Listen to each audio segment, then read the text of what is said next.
भगवान शंकर शिव के मस्तक पर, पिंडी पर, शिवलिंग पर धतूरा पहली बार चढ़ाया गया वो फुलेरा दूज का दिन था। इसलिए शिव महापुराण की कथा कहती है जिस दिन कोई मुहूर्त नहीं हो, कोई काम नहीं हो, उस दिन केवल फुलेरा दूज के दिन आप किसी भी दुकान का, व्यापार का, व्यवसाय का, जन्म का, आदि का कोई भी मुहूर्त कर लो, वो कभी ठप नहीं हो सकता, वो बढ़कर ही चलेगा। सारी जिंदगी के कांटे निकल जाते हैं, सारी जिंदगी के कांटे समाप्त हो जाते हैं फुलेरा दूज।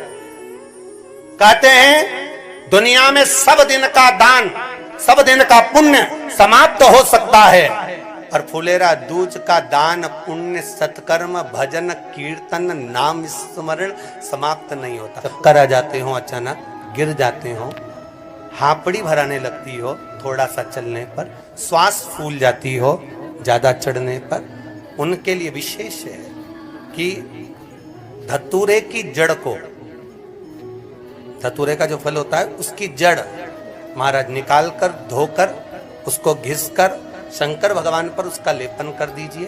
थोड़ी सी जड़ शिव जी पर चढ़ा दीजिए फुलेरा दूज के दिन। उस जड़ को पानी चढ़ाकर वापिस लेकर आ जाइए। जो मिर्गी का मरीज होता है, जिसको दमे की शिकायत होती है, श्वास की होती है, चलने में हापड़ी भरा जाती हो, फुलेरा दूज के दिन दोपहर के समय पर उसको वो जड़ केवल 3 या 4 बार सुगंध में सुंगा दी जाती है, तो मिर्गी की बीमारी समाप्त हो जाती है, और जिसको दमा श्वास फूलता है उसको भी आराम लग जाता है। फुलेरा दूज के दिन उसके लिए नित्य आनंद का सुख दे जाती है। और भी ध्यान दें, जिसको बहुत भारी बीमारी हो, डॉक्टर कह रहे हैं कि ऑपरेशन की जरूरत है, ऑपरेशन कराना पड़ेगा, गांठ हो गई है, ये हो गया है, वो हो गया है, निवेदन है एक धतूरा फुलेरा दूज के दिन भगवान शंकर के शिवलिंग पर समर्पित करें, और 5 बेलपत्र नंदीश्वर भगवान पर अर्थात भगवान नंदी पर समर्पित करें। जीवन में कितनी बड़ी भी बीमारी होगी वो आगे नहीं बढ़ सकती, ऑपरेशन की जरूरत नहीं पड़ सकती, वो केवल फुलेरा दूज पर होगा,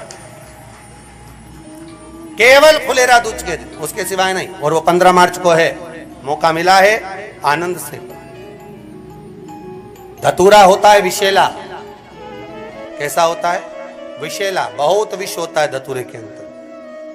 पर महाराज भगवान शिव को वो समर्पित किया जाता है जैसे पार्वती जी को लगा, जब कोई साथ नहीं दे रहा, पार्वती जी को लगा जब कहीं से सुख का अनुभव नहीं हो रहा, आनंद का अनुभव नहीं हो रहा, पार्वती जी ले गई धतूरा, पार्वती मैया ले गई उस बेलपत्र को शिव को। और प्रयास करना, अगर दुख है तो एक धतूरा समर्पित कर कर 1 लोटा पानी अवश्य समर्पित कर।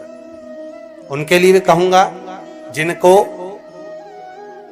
शरीर में दाद हो जाती है, खाज हो जाती है, या खुजलियों का क्रम हो जाता है, उनके लिए भी महाराज धतूरे का पानी, धतूरा 1 लोटे में डाल दो, पानी रख दो उसमें, उसके अंदर थोड़ा सा चंदन डालकर वो पानी शिव जी को समर्पित कर दो। वही पानी को लेकर आ जाइए और कुछ देर तक शरीर में लगाकर बैठ जाइए महाराज। वो केवल फुलेरा दूज का है महाराज, उसको शरीर में लगाकर थोड़ी देर बैठ जाइए, 15-20 मिनट तक। शरीर के अंतर्गत कोई वस्त्र ना हो, उस वस्त्र को उतार कर उसको लगाकर बैठ जाओ। 2.5 से 3 महीने में दांत खाज, किसी भी चर्म रोग होगा वो धीरे धीरे समाप्ति की ओर हो जाएगा। महाराज फुलेरा दूज का महत्व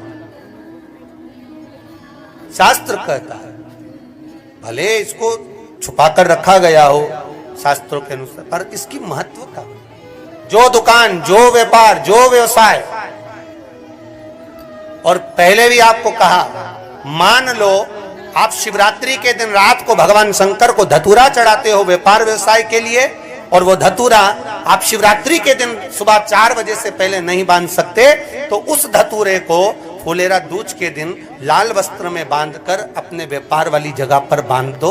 जीवन में कभी व्यापार नीचे नहीं जाएगा, बढ़ता ही चला जाएगा। और उनके लिए भी निवेदन करूंगा जिनके यहाँ कर्जा बहुत है, बहुत कर्जा है, चूक ही नहीं रहा, पैसा ही नहीं रहा, व्यापार चले तो कर्जा चूके, उनके लिए भी निवेदन करूंगा। 1 धतूरा बेलपत्री के पेड़ के नीचे शिवलिंग का निर्माण कर कर फुलेरा दूज के दिन उस धतूरे को अपनी कामना कर कर हल्दी में भिंगोकर उसको भगवान शंकर को समर्पित कर दीजिए अपनी कामना कर कर। उसी हल्दी की 1 बिंदी अपने साथ में रुमाल में लगाकर अपने व्यापार व्यवसाय की जगह पर लेकर जाइए।